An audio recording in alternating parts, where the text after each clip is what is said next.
Well, thank you very much, everyone. Got a very big day today.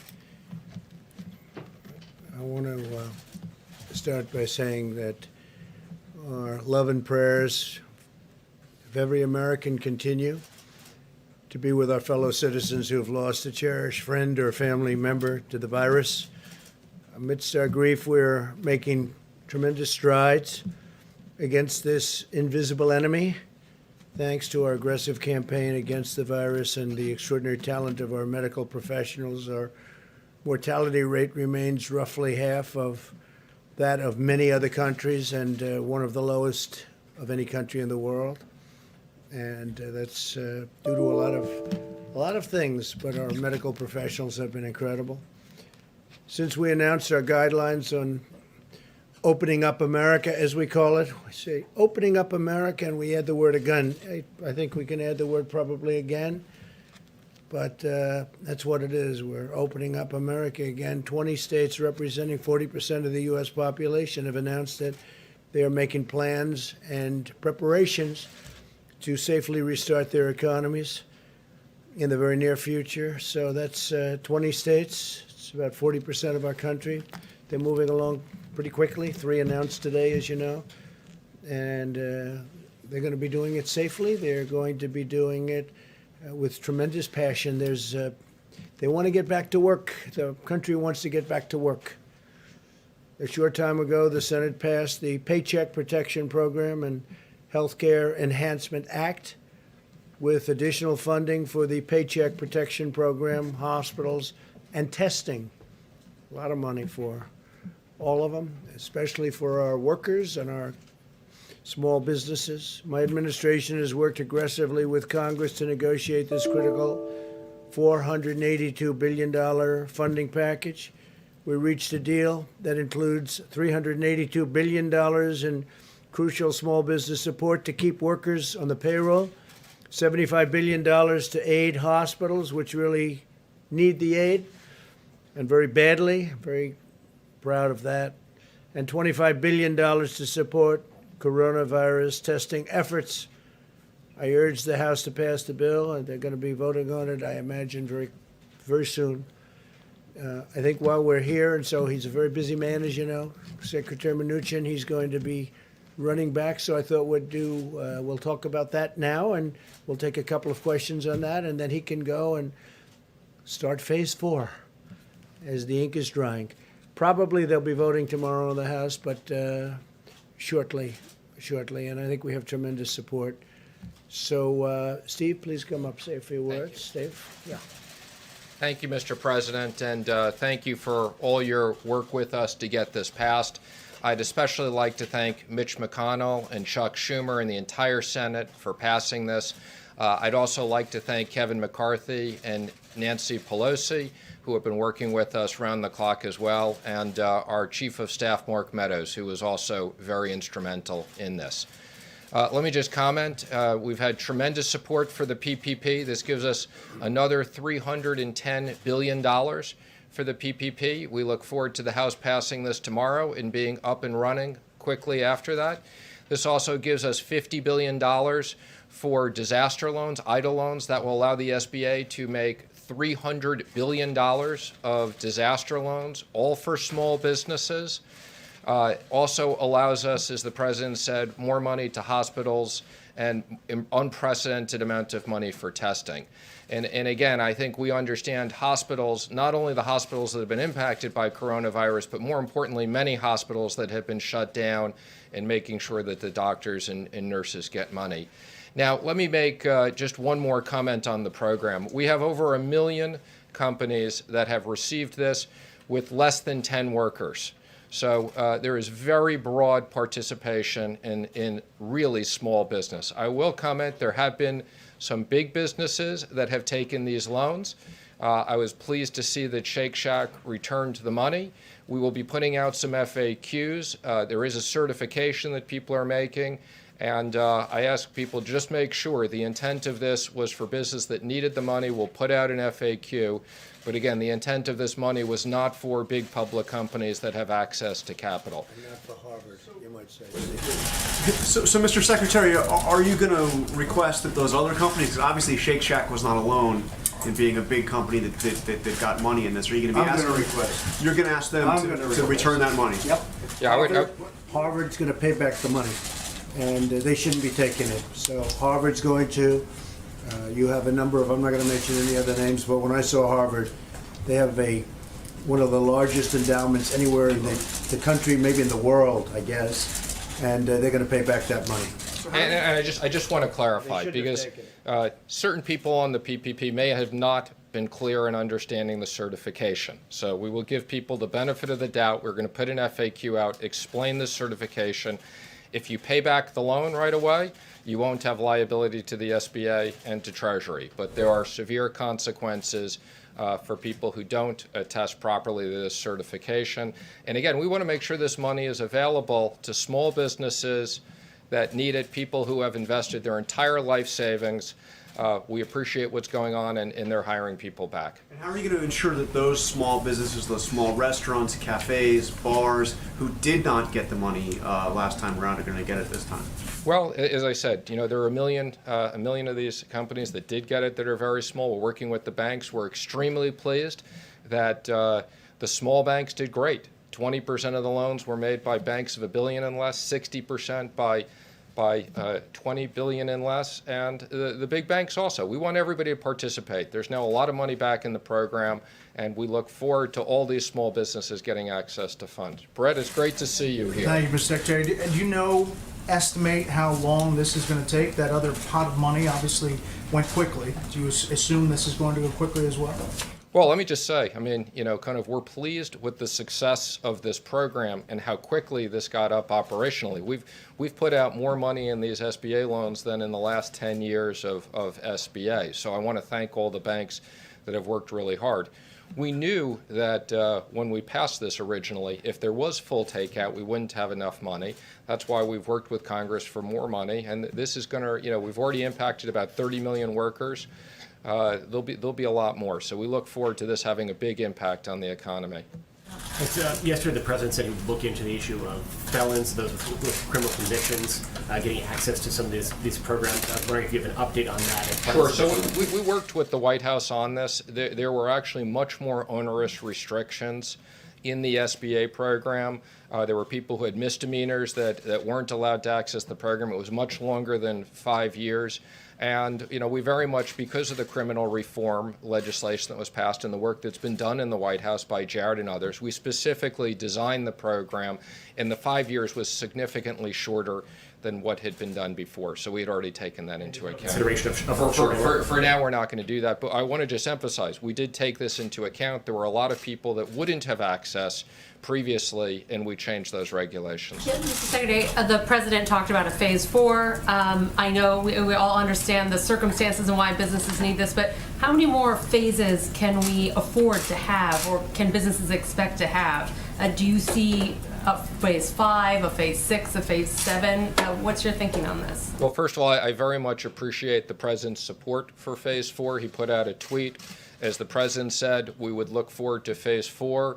Would be infrastructure. The president's been talking about infrastructure since the campaign.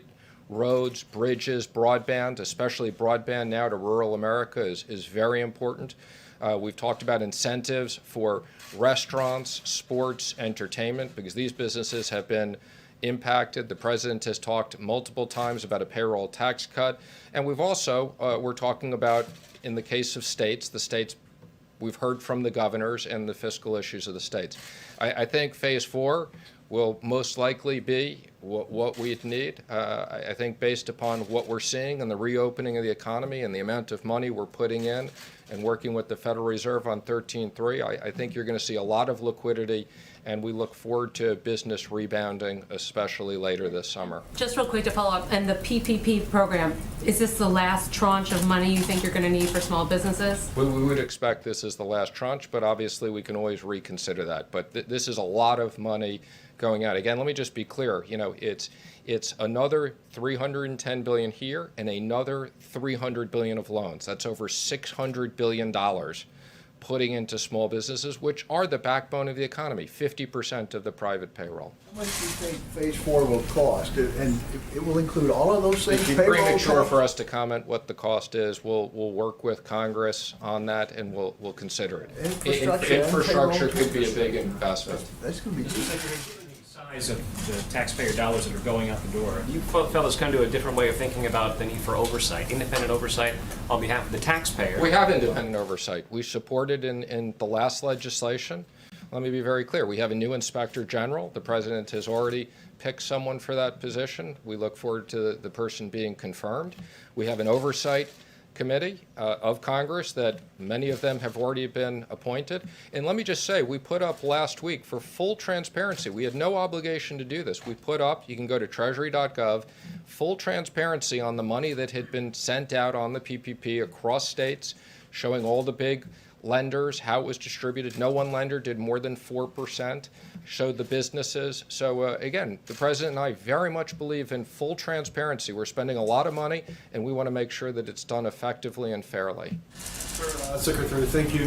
You started by thanking the leaders in the House and the Senate. Can you tell us more about how easy or hard it was to deal with both sides? Well, we've been working around the clock. I think there's been very good bipartisan support to get this done. The Congress is coming together, understanding the importance of this, and we've been working around the clock for days. So this is important legislation. It was a lot. We spoke to a lot of people. Mark Meadows has been fantastic, as I said. It's great to have him here in the White House. I couldn't have done this without him working on this with me, and the president and vice president have been available to us around the clock. So this was a big team effort. Collaboration of the Democrats? Absolutely. We couldn't have done this today without unanimous consent and the Democrats being on board, and we look forward to this being passed on a bipartisan basis tomorrow. This is a real example of the country coming together to fight this virus. What is your best understanding of what Mitch McConnell wants from an infrastructure package? Again, I think we're not at the point of designing that. Like every other bill, we will work with senators on both sides on a bipartisan basis. I can tell you there's a lot of support, particularly for things like broadband and especially what's going on today. But the president has talked about, I was on the campaign with the president. We've been talking about bridges and tunnels and rebuilding this country for years. So the president wants to make a big investment in this. What does Mitch McConnell? Mr. Secretary, what will we see the $17 billion portion of CARES reserved for companies deemed critical for national security? And also, will oil companies fit into that at all, per the president's tweet? So we're in the process of putting out guidance. That part was really designed for national security companies that are either major suppliers to the Department of Defense or companies that have top secret clearance. So that national security provision was very clear when we did that. The president has asked me to work with the Secretary of Energy. Obviously, the energy business is very important to us. This has national security issues, but different. And we look forward to both looking at what existing capabilities we have, and that will be something we may need to go back to Congress and get additional funding for. Similar to the airplane or airline bailout at all, or would that differ? Completely different situation. I mean, what you have with the airlines is, we had a very, very good airline industry. Because of the virus, they basically shut down. We have a situation now with the oil business, partially because of the virus, for less demand, but partially also because of too much supply. But, the president is determined. We want to maintain our energy independence, and the president has asked me to look at all of our options, and we're doing that. Obviously, it's a pretty extraordinary situation where you saw the front month of oil futures trade negative. Hi, on the issue of the fourth stimulus bill and aid to state and local governments, any thoughts on whether that money should be proportionate to the rate of infection in states so that harder hit states? Interesting, but way too early to consider that. Whatever we do, we'll do on a bipartisan basis. The president has listened to the governors. I've had the opportunity to be on multiple video conference calls with the president and the vice president. We're reaching out to a lot of people. There's a lot of states that have been impacted, but way too early to figure out that level of design.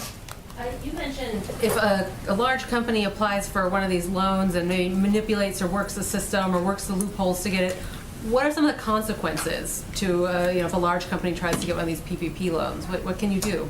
Well, you used the word manipulate. I'm going to give people the benefit of the doubt. Again, we're going to put up very clear guidance so that people understand what the certification is, what it means if you're a big company.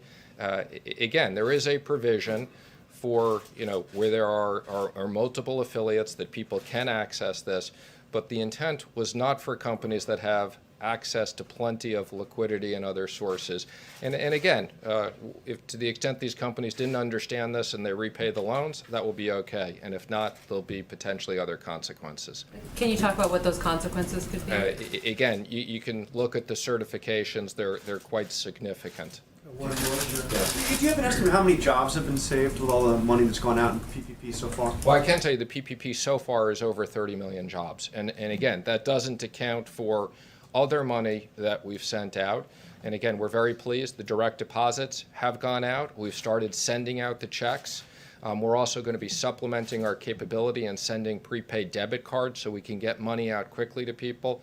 So everything that the president has had us working on is providing significant stability in the economy while we're dealing with this difficult time when, for medical reasons, we've closed down major parts of the economy. Thank you very much. That was a very nice question. Very good. Thank you, Thank you, Mr. Steve. President. See you later. That was a nice question, actually. It's a good question, too. So the noble fight against the invisible enemy has inflicted a steep toll on the American workforce. As we all know, millions of Americans sacrificed their jobs in order to battle the virus and save the lives of our fellow citizens. We have a solemn duty to ensure these unemployed Americans regain their jobs and their livelihoods. Therefore, in order to protect American workers, I will be issuing a temporary suspension of immigration into the United States. You heard about that last night. By pausing immigration, we'll help put unemployed Americans first in line for jobs as America reopens. So important. It would be wrong and unjust for Americans laid off by the virus to be replaced with new immigrant labor flown in from abroad. We must first take care of the American worker, take care of the American worker.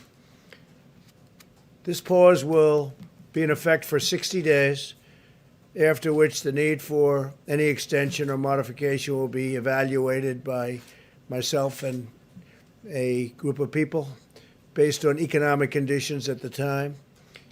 This order will only apply to individuals seeking a permanent residency. In other words, those receiving green cards, big factor, will not apply to those entering on a temporary basis.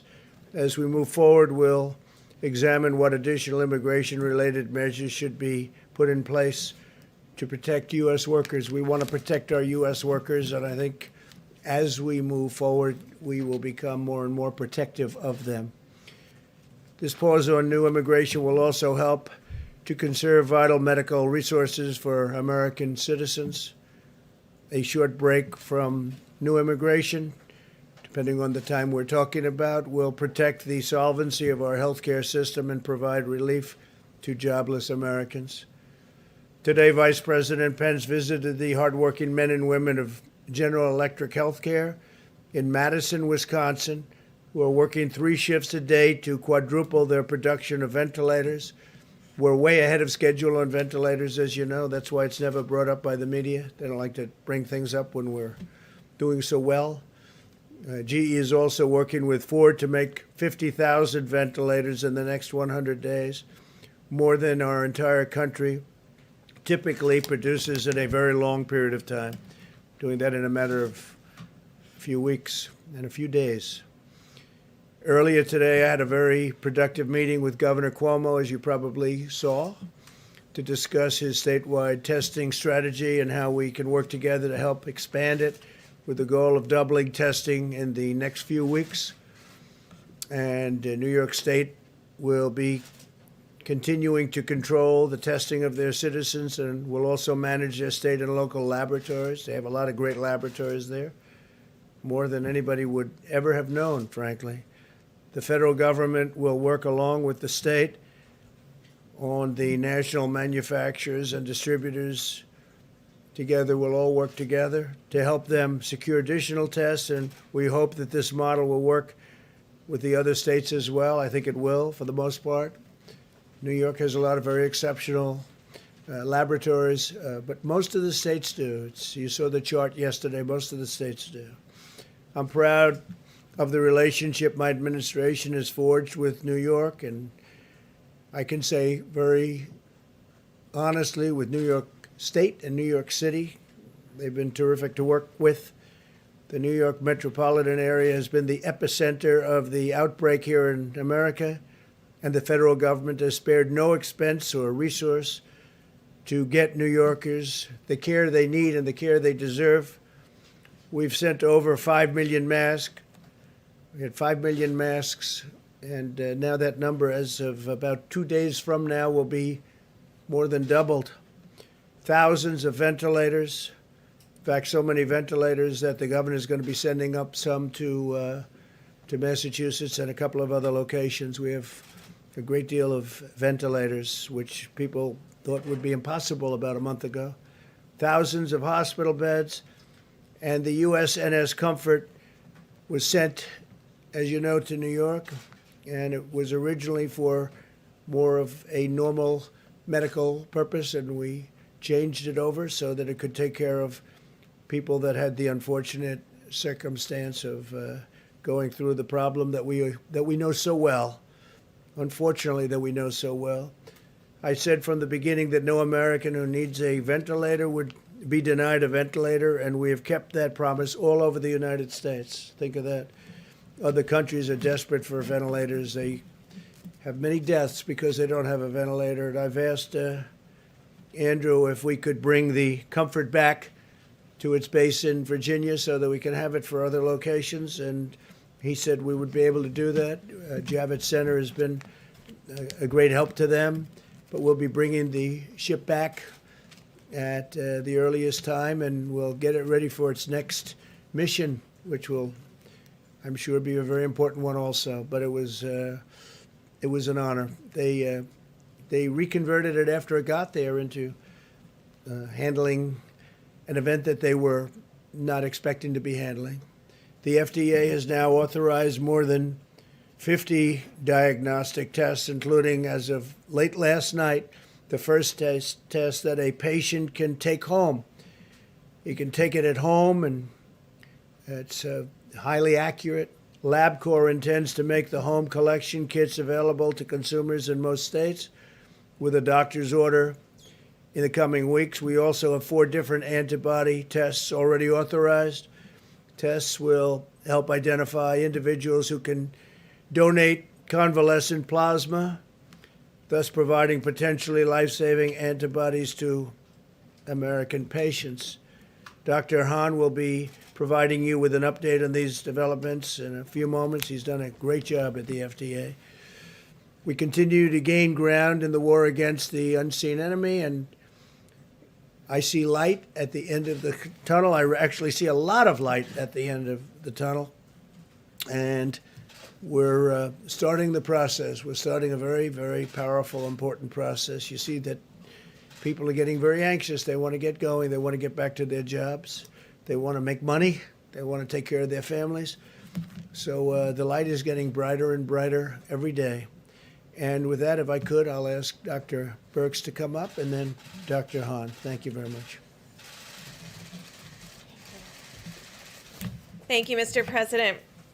So looking at all of the information across the United States, we do see improvement across all the large metros. I know you know that we've been talking about the New York metro area, New York City, Rhode Island, Connecticut. Long Island, and really we do start to see improvement there, and we see improvement even now in Rhode Island and Connecticut. The Detroit Metro is doing quite well with significant declines now. New Orleans is nearly back to their baseline of where they started for new infections. We also are seeing improvements in Chicago and Boston, and that has been a great concern for us over the last several weeks, but they appear now to be flattening. Both also Philadelphia and Houston, Atlanta, Nashville, Baltimore, Indianapolis, and St. Louis also appear to be flattening. The DC metro area, we don't see a decline yet, so hopefully all of you are still social distancing and doing everything that you can. I wanted to remind everybody of 2 points. When we brought up and the president put out the guidelines for opening up America again, it was very clear to use data and to really work together to mitigate against any resurgence, and also critically to protect the vulnerable. And what we're seeing across rural America and in some of the smaller population states is we're still seeing outbreaks in long-term care facilities. And we asked everyone in phase 1 to make sure that they continued their social distancing in public, to ensure that the vulnerable with comorbidities and other conditions and among the elderly were staying at home, and making sure we were still providing service to them. But as individual Americans, as we begin to open up, we also made it very clear that individual Americans need to continue all of their hygiene pieces, ensuring social distancing, washing hands, not touching their face, and making sure that they're not bringing the virus home to vulnerable individuals within the household. And remember, those were to continue through all 3 phases. And so really want to call people's attention again to the guidelines. We are continuing to see outbreaks in nursing homes and in confined spaces, and I think as Americans we want to stop that, and we have the ability to do that by really paying attention to the guidelines that were to be in all 3 phases. And so I'm calling on the states again to note that an informed community and knowledgeable community is a protected community. So make sure all of your states have your cases up, visible to the communities, so they can make decisions and understand where the virus is in their community and understand how to tackle it with their state and local governments. This will be absolutely critical. And the surveillance that we called for to find asymptomatics before people get sick as an early warning signal. We ask for those to be in the federal clinics, in our inner city, more vulnerable areas, among indigenous populations, and of course in our long-term care facilities and prisons. We really want to support state and local governments to move forward on these critical monitoring to protect individuals that may be in the most critically vulnerable states. We will continue to see mortality and deaths among our American citizens, particularly in the cities as they begin to move past peak, because deaths will lag. And so we really need to continue to unite and really, really, really support our healthcare providers who are still on the front lines. They have been on the front lines now for weeks and weeks and weeks. And so no matter what city they have been in, they have not seen the relief that we've been able to talk about at the light at the end of the tunnel because of the delay in hospitalizations and deaths. So to our healthcare providers, to our respiratory therapists, and to everyone in the labs, thank you for the work that you're doing to protect Americans and give us one of the lowest mortality rates in the entire world. Thank you. Thank you very much.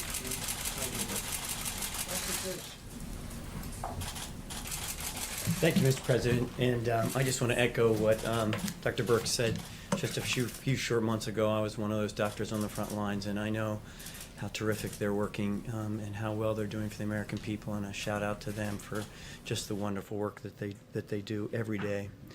So President Trump asked the FDA to remove all unnecessary barriers that were in place to help with the development of both diagnostics and therapeutics, and we have done that. I'm here to give you an update on FDA's efforts around serologic tests, which, as you know, are antibody tests, which detect in the blood the natural immunity that someone might develop in response to infection, in this case COVID-19. These aren't diagnostic tests, but these are tests that actually detect the antibody, so an indication that one has had the infection and has responded. And I think it's important for everyone to understand that the timing of the response of the antibody to the infection isn't completely known, but we know that it takes some time to actually develop that. And there's two types of antibody responses that can be detected. And the antibody tests are just one piece of the larger response that you've heard in the America Returning to Work plan that the President has, with the task force, has developed. And this pandemic is truly unprecedented in nature, and you'll see reports around the world of different antibody tests that have been used. And I think that's a reflection of the fact that we're just learning and beginning to understand what that response looks like. And many of these tests have different characteristics that allow to detect at different points in the infection. I do want to address one issue that we are laser focused on at FDA, and that is in an effort to provide laboratories and healthcare providers the early access to tests. We issued a policy earlier in March that allowed test developers the opportunity to quickly get their tests to market and address the needs of the nation as posed by the epidemic. In March, we provided this regulatory flexibility to manufacturers, and here's what we required of them.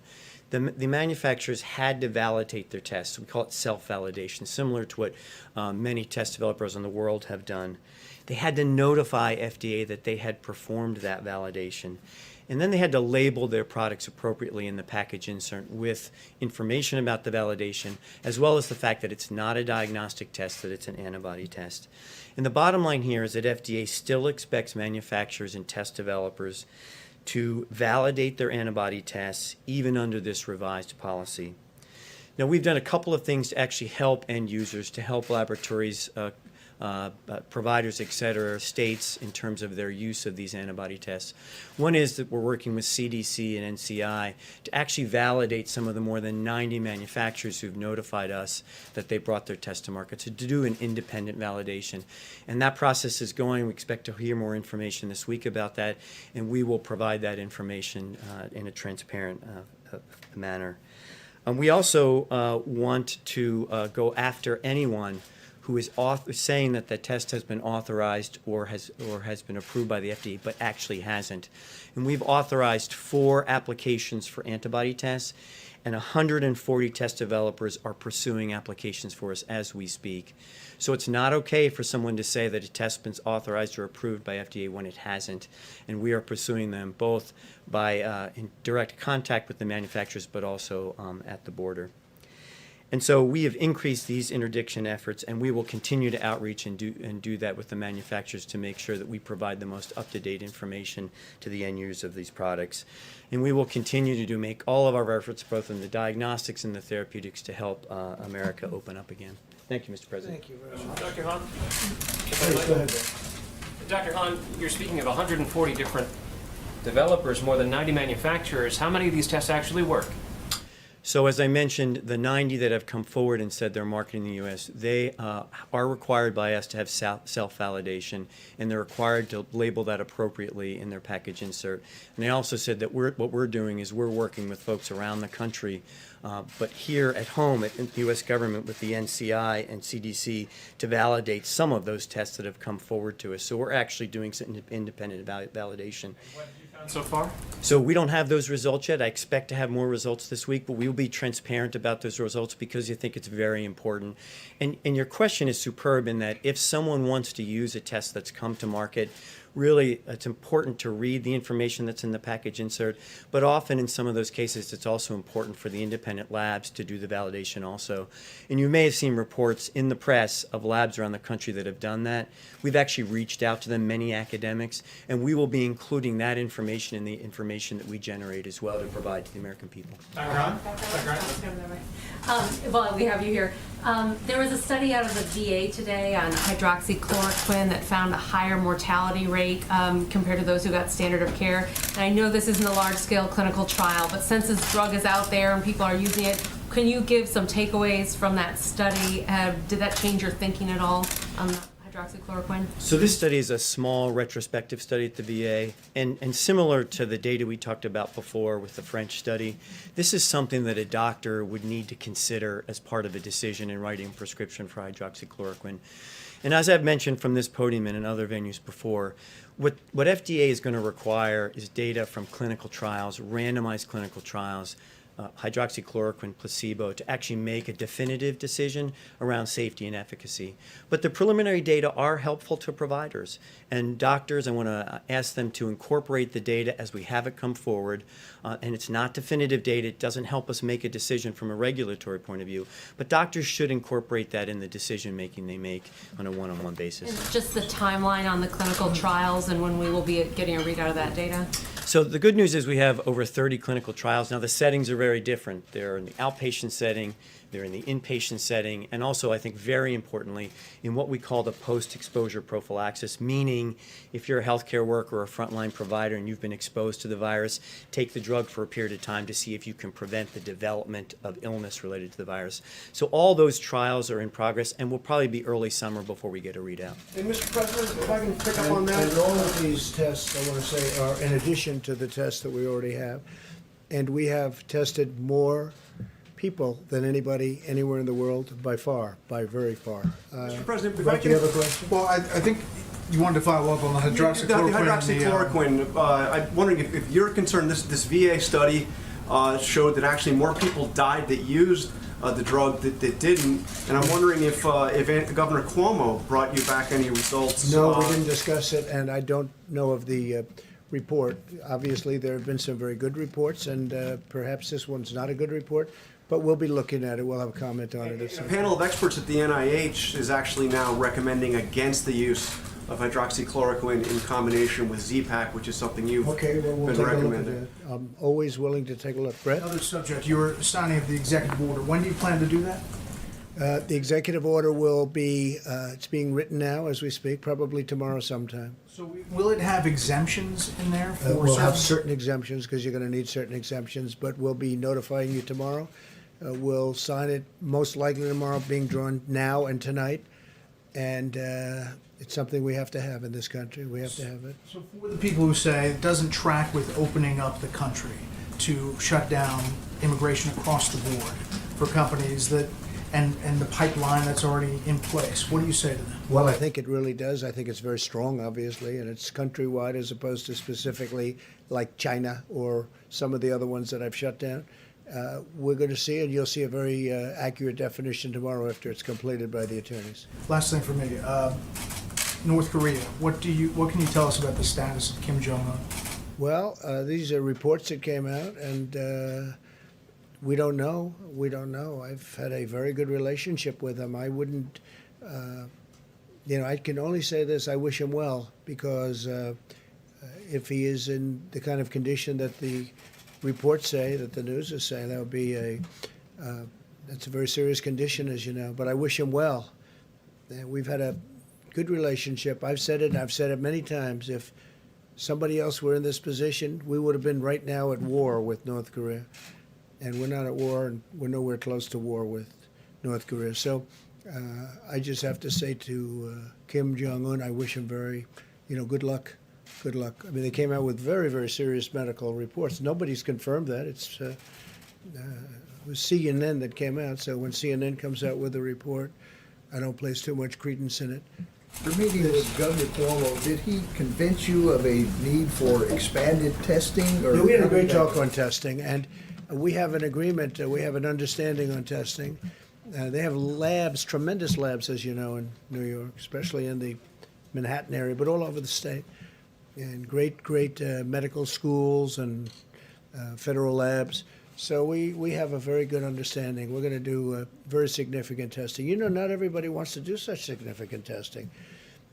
Testing is good in some cases, and in some cases it's not. You have governors that don't want to go all out in the testing because they think they can do it in a different manner and do it better. But we had a very good meeting today. The governor and I had a very good meeting. Is there more federal aid that can be used to help governors who want to expand testing? Because we keep hearing that all day long. We have Governors want $25 more. billion, and that's a tremendous amount of money. That's much far more money than, in my opinion, that we'll need. And again, already we're testing more by far than any country. I think I read yesterday a report that we've done more than everybody else, every other country combined. And I think our people should be getting a lot of credit for that.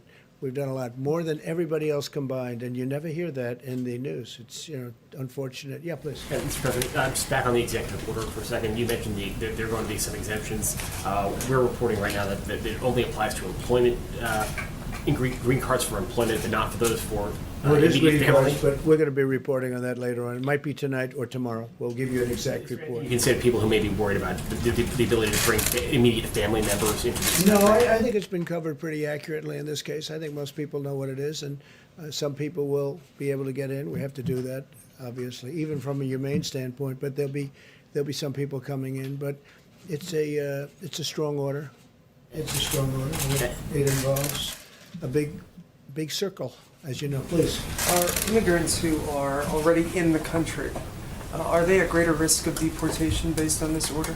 I don't think so. They're not supposed to be here. You're saying they're here illegally? Is that what you're saying? Well, for example, if an immigrant is here for a court order, right, are they at risk of deportation? Well, if a based court on order, this? then you have to go to court. So then the judge would make a determination as to whether or not they're going to be staying. But if they have a court order, they won't have to leave until they go through that process. So we'll see what happens. But with the court, and there are some with court orders, that means they have a trial coming up. Please. So obviously, on the immigration executive order, you've raised concern for a long time, even in good economic times, about immigrants taking Americans' jobs. So under what conditions would you consider lifting this halt on immigration? Well, we're doing, yeah. Or is this sort of an opportunity to address what you've seen as a problem for a long time? Well, I think, look, right now, obviously, we had the greatest economy in the world, and then one day we had to shut it down. They said, you have to shut it down. We did the right thing, because I think we would have had 1 million or maybe even 2 million or maybe more than that deaths. So we did the right thing. But certainly this would pertain. I mean, when you look at it right now, the last thing we want to do is take American workers' jobs. It's one thing when we were essentially, they used to call it full employment, and it's another thing right now. Right now we have people that have lost their jobs, and we hope they're going to come back and come back fast, and then we can have an even deeper discussion. But right now we have to have jobs for Americans. Would you have any sense of, like, if unemployment gets to 4% or 5%? Well, People who are we'll have looking to see. I mean, I hope we're in that position to have that debate. Right now, we're not in that position. Right now, we closed down the largest economy, the greatest economy in the history of the world. It's the most successful economy when you look at the stock market. We're breaking records virtually every week, sometimes every day. And stock market's still not doing badly considering what this country has been through, which really tells you how strong it was in the first place. But no, I hope we're going to be able to have that discussion. I hope we're in a position. That's like a good discussion to have. But that'll be a little bit later. Brett? I have a question for Dr. Birx about the CDC director said in an interview that perhaps this second wave of the coronavirus in the fall could be worse because it is timed with the seasonal flu. Just wondering if you could talk about that in context of as you're opening up the country and these guidelines that you've laid out. Yeah, so we were very clear in the guidelines that we believe we can monitor communities at the community level by using the influenza-like illness and the syndromic respiratory and gastrointestinal components of this particular virus. Obviously, when we have flu, we're working on an algorithm that you test for flu, and then you test for COVID, and making sure that we are building the testing capacity to be able to do that. Because I think it's very important that you're going to be able, on the surface, a patient when they come in with early flu and early COVID can look very close to get identical. So we need to have testing in place to be able to separate and ensure those patients receive the best treatment. We're also hoping by that time that we have additional treatment options for people with COVID-19, so that there will be additional treatment available in the fall. Your message would be to prepare for that time, thinking that it'll come back together. The president has made it clear that we have the emergency, which we have been working on, the opening up guidelines, and just like he talks about phase 4, he has us very much working on the next 60, 90, and for all on with fall, and that's why he's not stopped any of the ventilator orders. It's very important that we have a completely refreshed and a comprehensive stockpile going into the fall. And I think that's why we've continued to bring in those shipments and work on the ventilators so that those would be available not only for the United States, but certainly if other partner countries have this level of tragedy. So you agree, if I can follow up on that, so you agree this could come back actually worse in the fall? I don't know if it will be worse. I think this has been pretty bad. When you see what has happened in New York, that was very bad. I believe that we'll have early warning signals, both from our surveillance that we've been talking about on the vulnerable populations. We're going to continue that surveillance from now all the way through the fall to be able to give us that early warning signal. I think what we've learned is how good Americans are about immediately reverting to all of those issues that they need to do in order to ensure that they're protected and their families. And Mr. President, what do you say to the concerns like Georgia is opening up barber shops and bowling alleys and the like, and you saw Lindsey Graham is saying he's concerned that Georgia may be going too far too fast and it could affect people in South Carolina. Obviously, people travel back and forth between states. How do you protect the people of South Carolina, for example, from a potentially bad decision by a governor in Georgia? So he's a very capable man. He knows what he's doing. He's done a very good job as governor, Georgia, and by the way, and South Carolina. Governor McMaster also. So you have two very capable people. We're going to find out. And in fact, I'm scheduled to speak to the governor of Georgia in a little while. But we'll find out. Graham's concern that what happens in Georgia can affect everybody. South I have a Carolina. concern about what happens everywhere. I mean, we've got those concerns. And as far as coming back, if they do come back, and they could come back together with heavy on the flu and much lighter on, because I really believe we'll be able to put out the fires. You know, it's like fires. And we've learned a lot. You know, we've become very good at this. When you look at what's happening, when you look at the numbers coming down, a lot of states are in really great shape. You're going to see a lot of openings. But I'll be speaking to the governor of Georgia in a little while. Okay. Mr. President, so the American people need to be prepared for going back to social distancing, even if things relax over the summer, but come the fall, if the virus comes back in coincidence. Well, I could see them, and I'll speak for the doctor, and if you'd like either of you to say, but I would say that you keep away until this thing is gone. It's going to be gone at some point. It's going to be gone. And I would say you keep away and you do the social distancing until such time as you know it's gone. We'll know when that time is.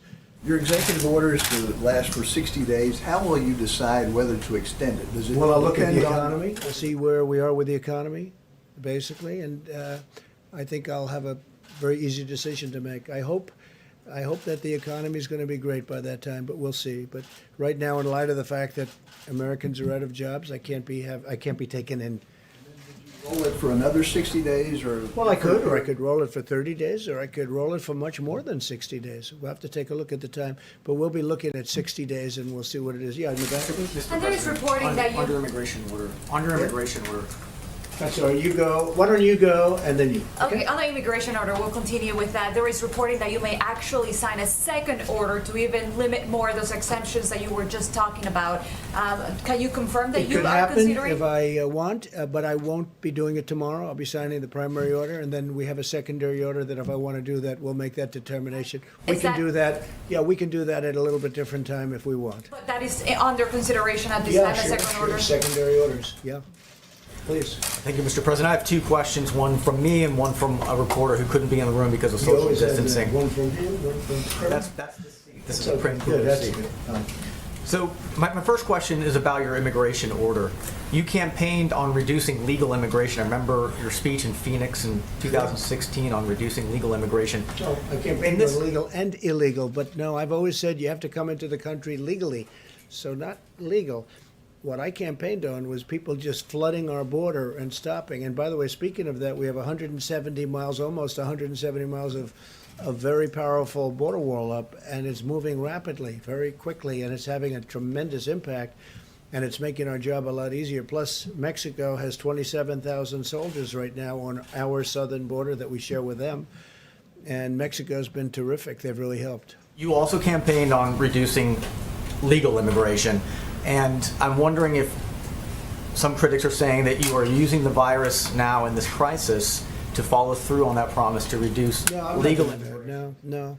Well, I want people that are in this country, I want our citizens to get jobs. I don't want them to have competition. We have a very unusual situation where something came in that nobody has seen for many, many decades. Probably 1917 would be the closest analogy if you look at it, when you look at the contagion, the kind of contagion we're talking about. So, no, I'm not doing that at all. I want the American worker and our American citizens to be able to get jobs. I don't want them to compete right now. There's a big difference when we have a full economy, and frankly, where some of the companies, we have many companies moving in where they need workers. That's a big difference between that and where all of a sudden a lot of people lose jobs. As you know, a lot of farmers rely on seasonal migrant workers that that's come in not on going the to be affected.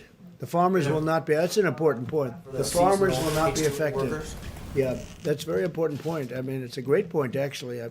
I'm glad you brought it up. No, the farmers will not be affected. Your You know, PO they've will had have a cases carve-out for those- where they stopped everybody from coming in, and all the farmers went out of business. They were literally out of business. You remember that, Brett? It was not so long ago. But it's easy. You know, it's easier to stop everything cold than it is to plan it so that the farmers have the people that have been working on those farms for many years, and that's what we're doing. No, the farmers will not be affected by this at all. If anything, we're going to make it easier, and we're doing a process that will make it better for those workers to come in, to go to the farm where they've been for a long time. Now, for a question from a reporter who's out of the room, this is from the Washington Times, Tom Howell. Why hasn't the CDC, the federal government's main disease-fighting agency, had a more public-facing role amid the pandemic? It was holding regular media calls early on, but has not held one since early to mid-March. Well, I can't tell you that. CDC has been terrific. We've worked with them very closely. They were very much involved, even in the border decision that I made last night. And the director's doing a good job. And we have always, whether it's Tony or Deborah or Steve, we have always a lot of people up. And certainly, as you've seen, the director's been here a lot, right? He's been here, he's been sitting here, he's been speaking a lot. No, CDC is very much involved in everything we've done. Well, Yeah, please. More calls. The director of the CDC said the protests against stay-at-home orders are not helpful.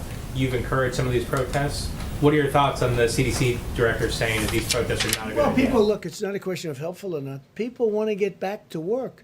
And I've watched some of the protests, not in great detail, but I've seen that, and they're separated. There's a lot of space in between. I mean, they're watching, believe it or not, they're doing social distancing, if you can believe it. And they are, and they're protesting, but the groups I've seen have been very much spread out. So I think that's good. Look, people, they want to get back to work. They got to make a living. They have to take care of their family. They don't want to do this.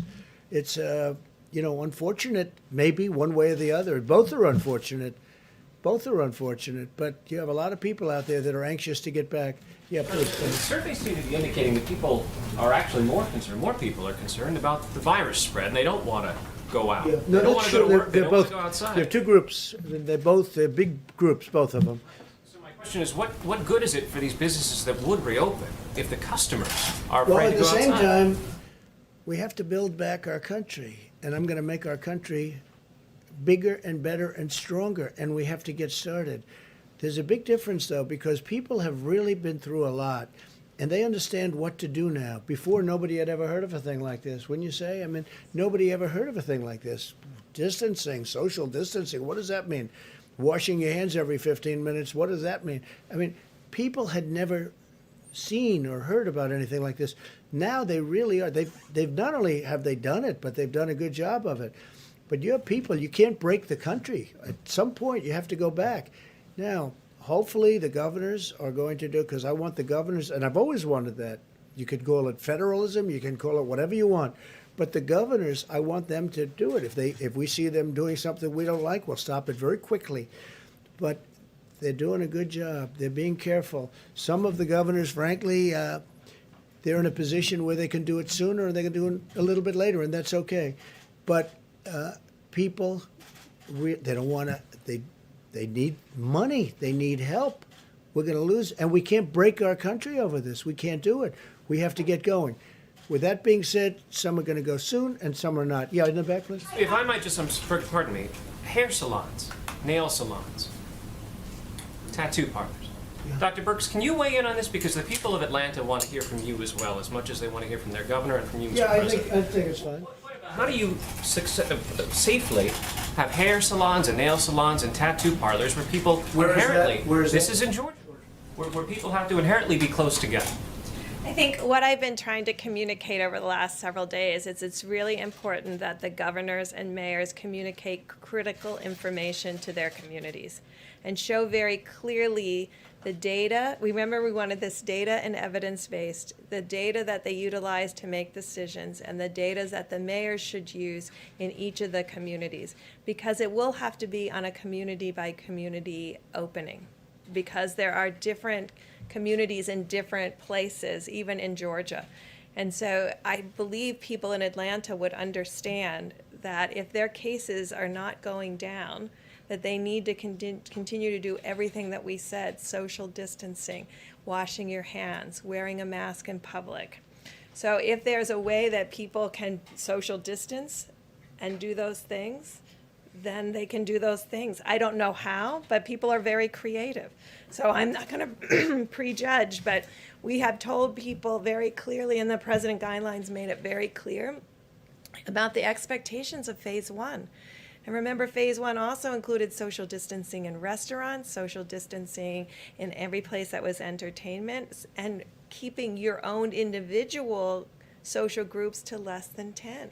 I mean, we've been very clear in the guidelines, and I think it's up to the governors and mayors to ensure that they're following the best they can each of those phases to make sure that both the public is completely protected. But the governors and mayors also need to communicate very clearly on the data that was used for decision making and make that transparent and available to their communities. It seems clear that and it also depends, as an example that you just gave, are they doing testing before they go in? We have to find that out. That's why I'm speaking to the governor in a little while, and I'll be asking him those questions. Please, go ahead. Thank you, Mr. President. Just trying to get a sense of what you have left in the toolbox as it relates to oil. You hashed out the deal with OPEC Plus. You've ordered for purchases into the SPR. I mean, what else can be done? Well, the biggest thing in the toolbox is to get our country open. That's by far the biggest thing there is. If we can open pretty well, and I think we're going to, over a period of time, piece by piece, puzzle, remember? If we can open well, I think that's your biggest part by far.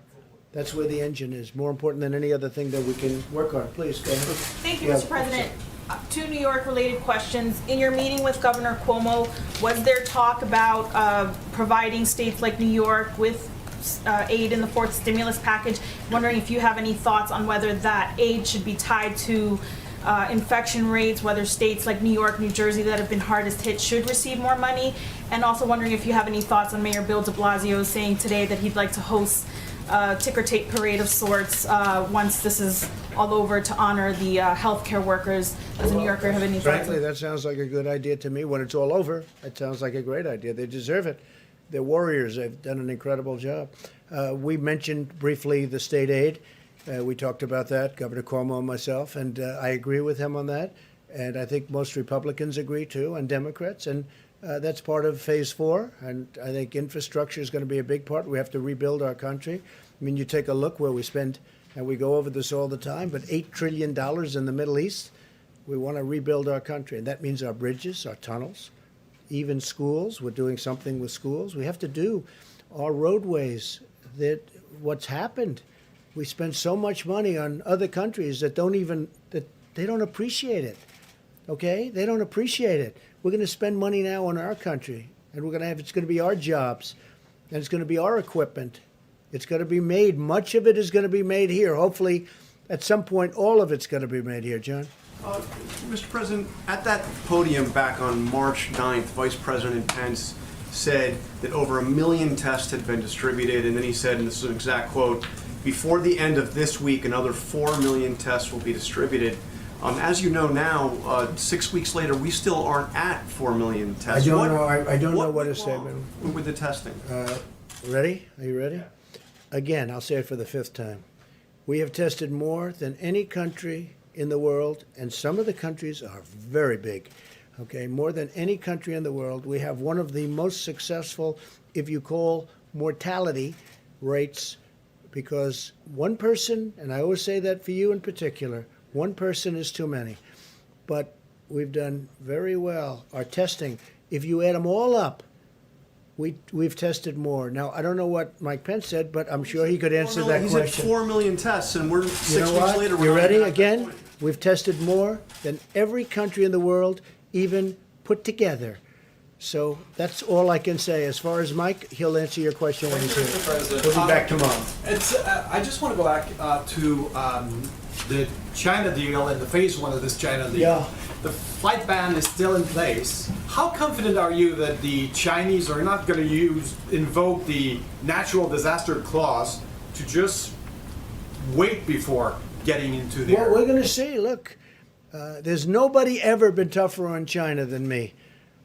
And that means for 20 years, you go back 20 years. I probably got elected at least partially on the fact that I've been very tough. I said China's been ripping us off for years. I'd go into Michigan, I'd go into Pennsylvania, make speeches unrelated to being a politician. I'd be invited, I'd be speaking to people, which I like to do because I love the people. I love the people of this country. And I'd make speeches. I'd say, how did you let this happen with China? I even asked the leaders of China, how did this ever happen? Where our country loses tens of billions of dollars a year. And I don't mean just tens. Take a look, 200 billion, 300 billion, 400 billion, 500 billion dollars a year. How did they ever let a thing like this happen? Now, if you look at this last year, the deficit went way down, and I'm talking about even before. Now it's much different. But a lot of things are happening. Great things were happening, except all of a sudden, out of nowhere, came the invisible enemy. And we think we know where it came from, and we'll be talking about that probably a lot. But came the invisible enemy. There's been nobody tougher than me on China. I have no guarantee that they are going to go ahead with this phase one. But if that happens, we'll do a termination, and we'll do what I can do better than anybody. Yeah, please. Mr. President, on China, have U.S. intelligence analysts told you that they think that the virus escaped from a Chinese research lab, that it was Well, I can't tell you that. Have U.S. intelligence agents told me? I mean, what kind of a question is that? Do you feel I can't. confident that- Do you want me to tell you? Oh, let me tell you what they told me. Look, they told me plenty. They told me plenty. Brett? I wanted to follow up on, you said about the small business program, Harvard's going to pay the money back. How confident are you that you can claw back money from Well, I'm places going to like have to look. Harvard? I don't like when Harvard, that has, I think, a $40 billion endowment or some incredible amount of money, that Harvard gets this money. Harvard should pay that money back. I want Harvard to pay the money back, okay? And if they won't do that, then we won't do something else. They have to pay it back. I don't like it. I don't like it. This is meant for workers. This isn't meant for one of the richest institutions, not only far beyond schools, in the world. They got to pay it back. I want them to pay it back. Yeah. Mr. President, your Florida clubs have had to furlough workers. That's true. Have you thought about asking your family members to maybe keep some of those workers on the payroll to help instead of sending them to the federal other companies do that? Yeah, in Doral, you're not allowed to have the golf courses open. You can't have the clubs open. You can't have anything. It's a big hotel and resort. And I think there's probably 750 people. So you can't have anything open. And you say, what are we going to do? Have full payroll and have the whole place with, there's no income coming in. First of all, everyone's home, and they're supposed to be. Second of all, in Florida, you can't use golf courses. That one I'm not sure I agree with. You have parks and golf courses where you have open space, but that's what it is. So I have others also. Then I have others in different states. I have a lot of different properties. But again, my children run them, and I love my children, and I wish them well. I look forward to comparing my numbers to my children's numbers. I think I'll do better. You haven't thought about asking them. You understand that? Well, the closed property is like, you have to close them up, and then hopefully when things get better, we'll just open it up. But you can't have many hundreds of employees standing around doing nothing. There's no customer. You're not allowed to have a customer. So in some places it's very strict. New Jersey's strict. New York is strict. and you have to do what you have to do. And it's too bad. I feel so badly when I see that. I think that it's a tough policy, but I go by whatever the policy. That's a state policy in the case of Florida. You've communicated regularly with Kim Jong-un, the North Korean leader. Are you going to try to reach out to him to check on his condition? Well, I may, but I just hope he's doing fine. I mean, I've had a very good relationship with Kim Jong-un, and that's to the benefit of the country. That's not a bad thing. That's a good thing. And I'd like to see him be well, and we'll see how he does. Again, I don't know that the reports are true. Do they have a line of succession as far as you know? I don't want to ask him that. I have asked him that, but it's not my purpose to tell you that, in all fairness. But, I hope he does well. Please. Can I follow up with Dr. Birx for a moment? Dr. Birx, if you don't mind, I just wanted to follow up on the question we were asking you about with social distancing in some of these states. With Georgia opening back up, things like tattoo parlors, getting a massage, social distancing, maybe there are some creative ways, but it seems very difficult to do social distancing. So do you have a message for people in Georgia who are soon going to have a choice about going to the hair salon or the nail salon or getting that tattoo if they're not 6 feet apart and they're not able to follow these social distancing guidelines? What's your message to people in a state like Georgia? Well, we made it very clear in a message to all of the American people with opening up America again, the criteria that we wanted states to follow. Those were careful criteria. There were only 6. They were carefully selected in conversations with epidemiologists around the world and with CDC to really pick things that people could understand and use platforms that people have utilized in the past. But it was built on the premise that it needs to be data-driven and it needs to protect those who are most vulnerable. And then it went through the phases, and the very first thing it says, in all phases, all individuals need to continue to watch.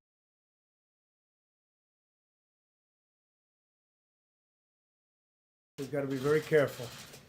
We don't want that to happen. It could happen. I think we'd stamp it out if it does happen. We're not going to be doing any mass closings, I hope.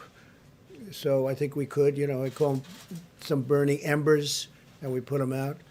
And I think we've gotten very good at that, but we'll see. But we don't want that to happen, no, absolutely. You're concerned, Mr. President, that once the reopening happens, we won't need to go back into reclosing. I don't want to do that. You don't want to do that. Nobody in this room wants to do that. You look forward, I think, Brett, very soon, and John, sitting next to a lot of your fellow reporters, right? The room seems so empty this way. But it's one of those things. Yeah, go ahead, please. Mr. President, thank you. On the topic of public support for your immigration freeze, Right. An Ipsos USA Today poll just came out and found 80% of Americans are supportive of the immigration halt, the temporary freeze. Yes, I know that. Did that have any, did public support have any effect on your decision making here? And are you surprised by those numbers? Yeah, it's a high number.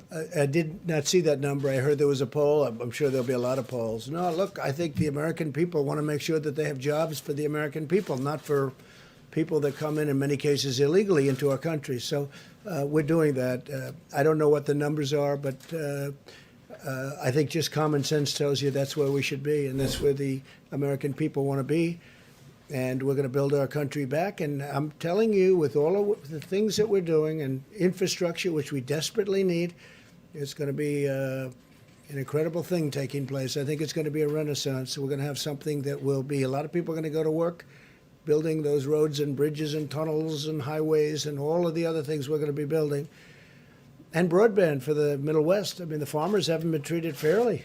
Let's face it, the farmers have been treated terribly when it comes to the internet. So we're going to take care of that. We're going to make them very happy.